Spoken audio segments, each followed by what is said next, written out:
absen 15. Aku Catherine absen 9. Aku Joanna absen 3. Aku Nesya absen 35. Aku Dara absen 11. Dan aku Bintang absen 34. Yo. Ini kita mau keliling Solo buat nyobain kuliner. Kuliner guys, khas Solo. Dadah.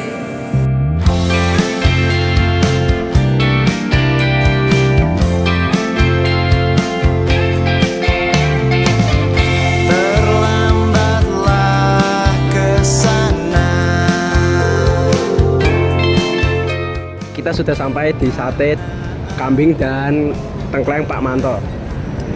Dan kami di sini akan mereview tengklengnya Pak Manto. Lalu Pak Manto ini sudah didirikan sejak tahun berapa, Darel? 1987. Oke, tanpa basa-basi langsung kita ke dalam.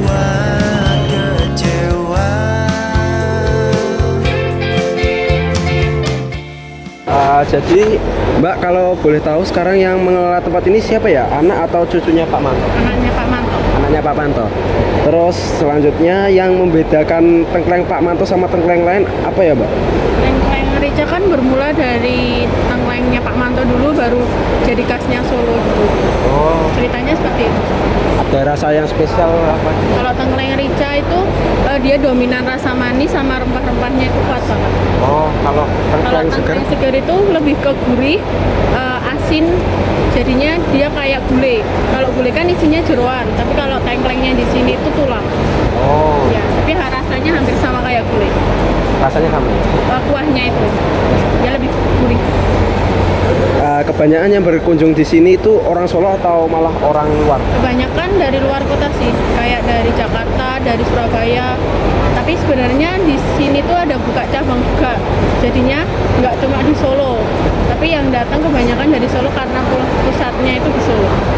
Jadi kalau weekend gitu ramai banget. Full. Kalau boleh tahu juga bahan yang dipakai ini buat bikin tengkleng itu apa ya, Mbak? Gak usah spesifik aja, tapi Sate kambingnya itu semua kambing yang di sini tuh sekambing muda semua. kami muda semua, makannya nggak alat. Makasih ya, Mbak. Halo, Mbak. Ini tengklengnya sangat menarik, bukan? Terus kita cobain. Teman-teman tahu nggak sih nama tengkleng berasal dari bahasa Jawa loh yang merujuk pada tulang.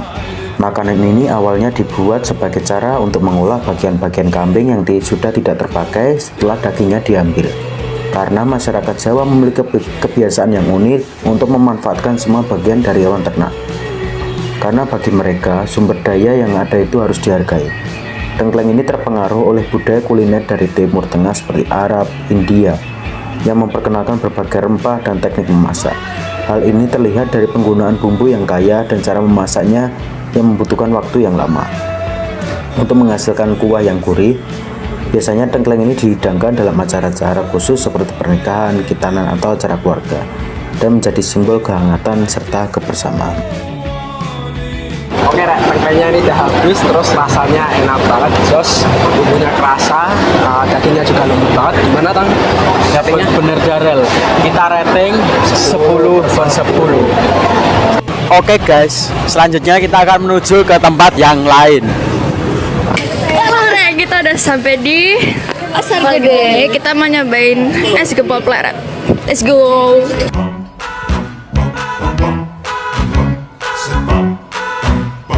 Sumpah mati padamu ku jatuh hati.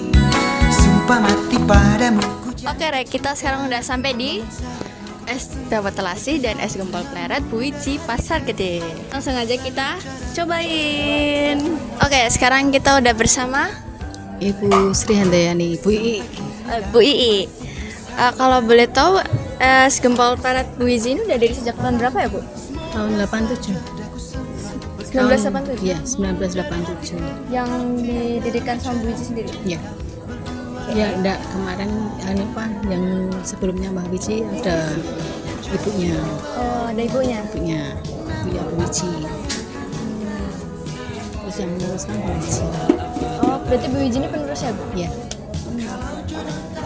Terus ini biasanya rame nggak, Bu? Ya, kalau hari biasa Kadang-kadang sepi, kadang-kadang rame. Tapi kalau hari Sabtu sama Minggu pasti rame, sama tanggal merah ya.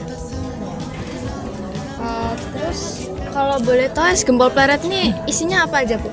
Isinya cendol, bubur sumsum, bubur mutiara, bubur ketan hitam sama telase, santan sama gula aren. Itu kuahnya, Bu? Iya, kuahnya santan sama gula aren.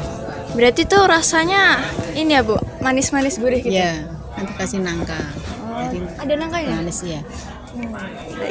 Kasih, Bu. Oke, Re. Jadi ini dia penampakan es gempolnya. Selanjutnya kita ngombe es gempol mau 10.000 mau nanti.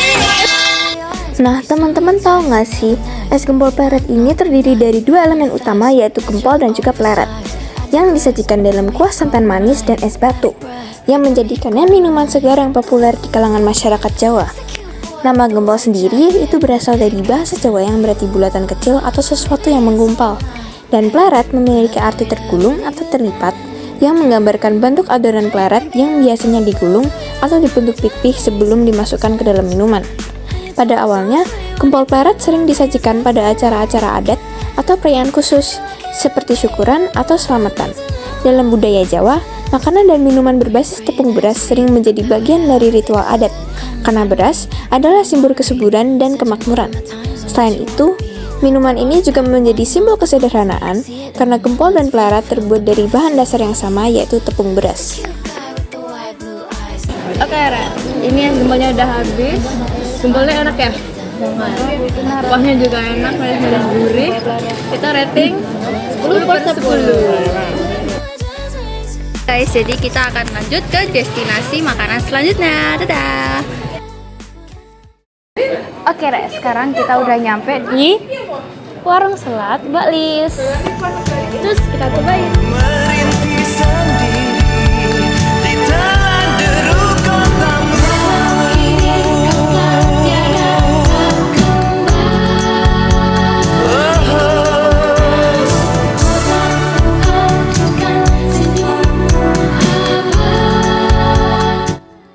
Nah, maaf Bu, saya mau izin tanya ini kali ini saya mau wawancarai dengan siapa? Biasa Bu Lis. Oh iya, Bu Lis. Berarti ini Bu Lis sendiri yang mengelola sama mendirikan ya Bu? Oh iya, oke. Terus kalau boleh tahu nih, Selat Mbak Lis itu berdirinya dari tahun berapa sih? Lulus SMA. Oh, lulus SMA. Lulus SMA tahun 87 sampai dulu lahir. 87 saya cita-cita saya memang ingin jualan selat. Oh, Karena sudah dari kecil, dari umur 5 tahun saya tuh sudah cita-cita nggak akan ke jenjang perguruan yang tinggi. Cita-cita ini dodol jualan.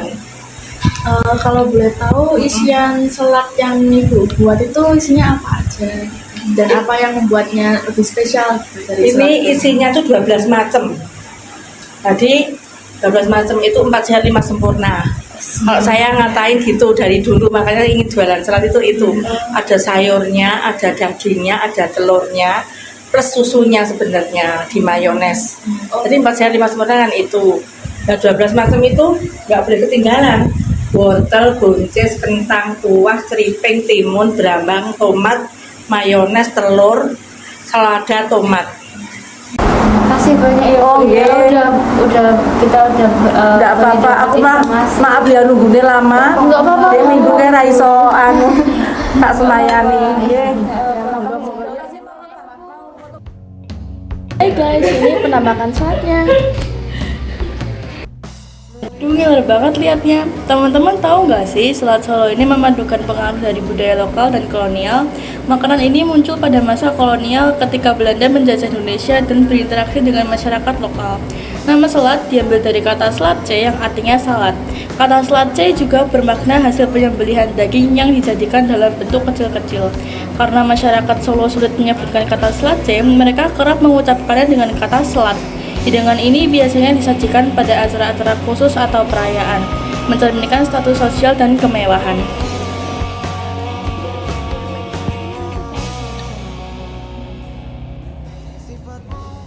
Guys, Jadi saladnya udah habis, rasa kuahnya enak banget, gurih, ada manis-manisnya, dan dagingnya juga enak banget, dagingnya nggak pelit, dan sayurnya juga masih fresh banget. Oke, jadi kita rating berapa Jo?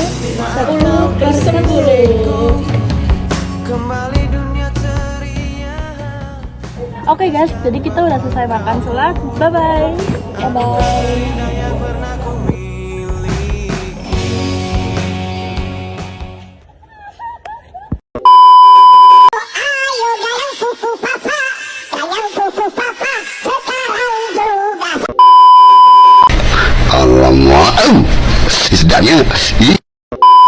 Tolong, kaki saya sakit.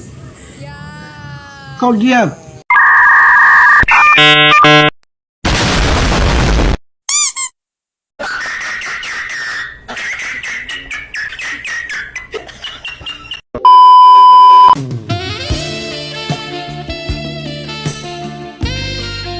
A few moments later.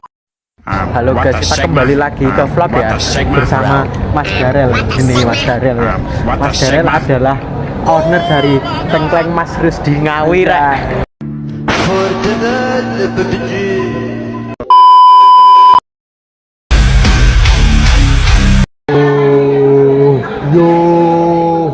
Yo bro.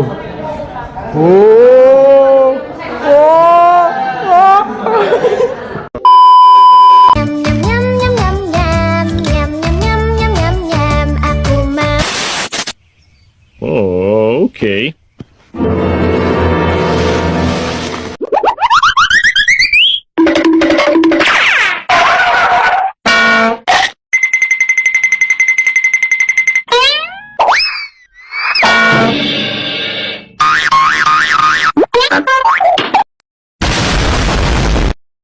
Mangan rawon wis oleh daging, endok asin, topping lengkap mek 10.000. Mawuran.